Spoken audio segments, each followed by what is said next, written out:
Good day, my beautiful people.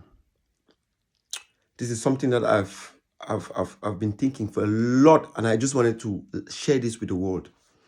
For those of you that have ever watched the movie Peter Pan with the late Robin Williams, may his soul rest in peace.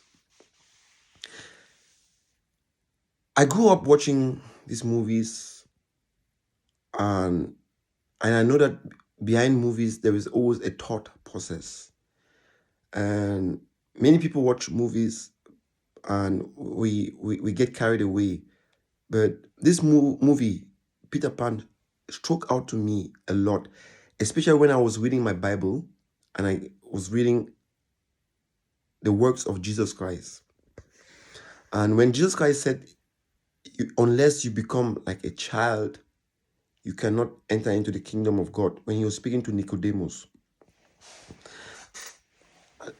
And I remember Peter Pan, when he grew old and he had a family, he had forgotten about and his childhood life in Neverland, and they came, and Neverland without him was very mundane. Captain Hook was controlling. Captain Hook is in Peter Pan is depicted as the evil one. It's like he's the Satan.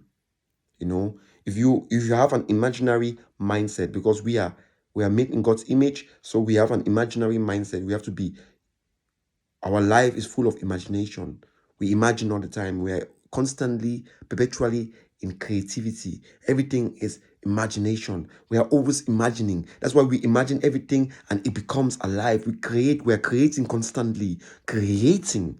Everything that we say, everything that we do, we are creation. We are creating. And that's why you see young kids, you give them dough. They use their hands and they are putting their thoughts into reality. And when you grow old, you forget about it. The system destroys you.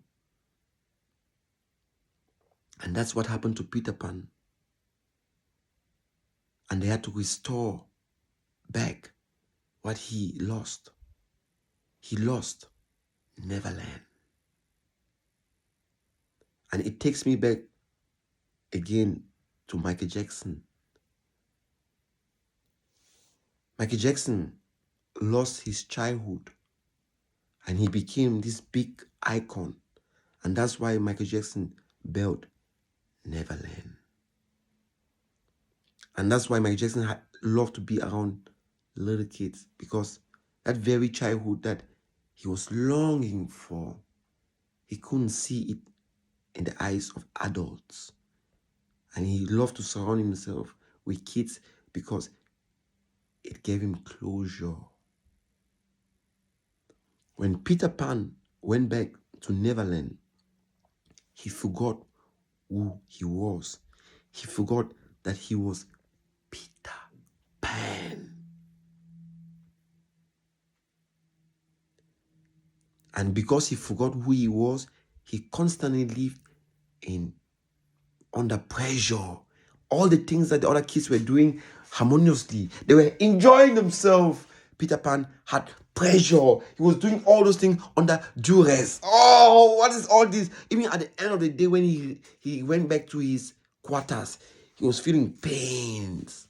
And said, all the pain that he was feeling was not the pain from Neverland. It was the pain from the system. They were sitting around the round table and the kids were eating and enjoying. Oh, chicken, so much to eat. And Peter Pan was staring at the empty plate.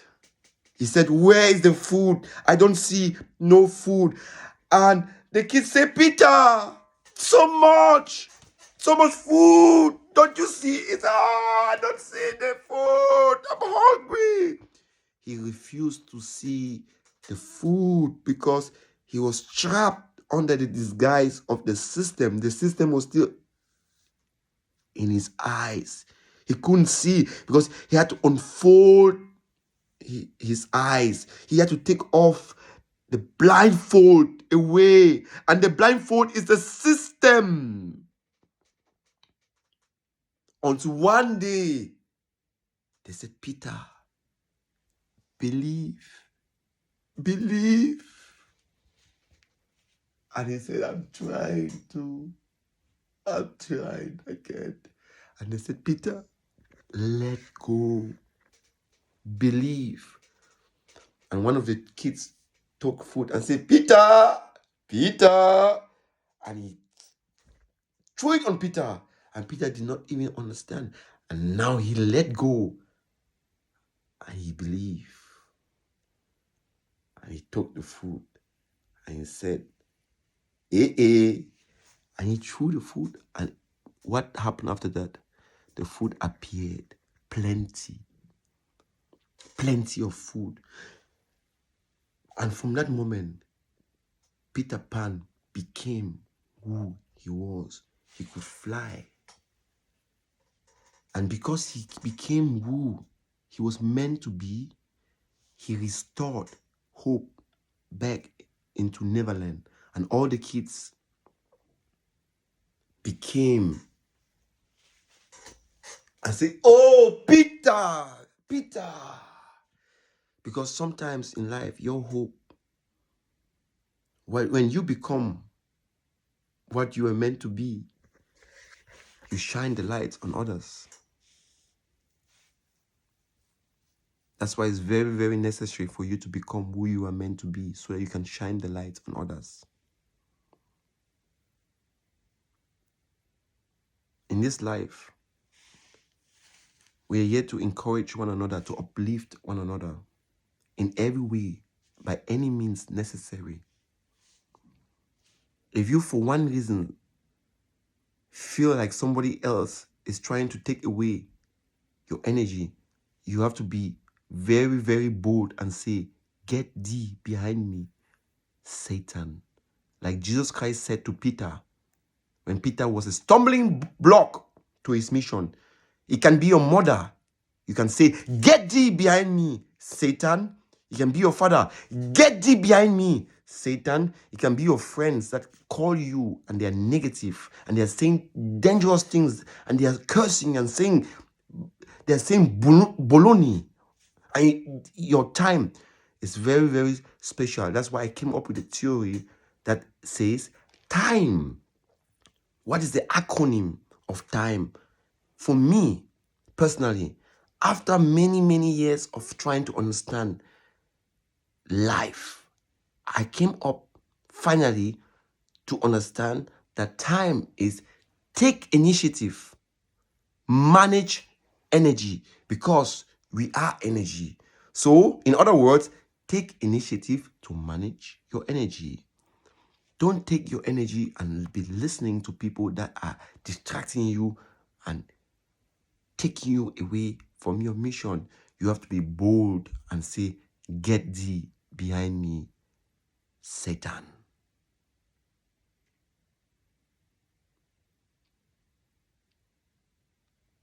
Satan holds no power over you. Get thee behind me, Satan. We aspire, we rise, and we repeat.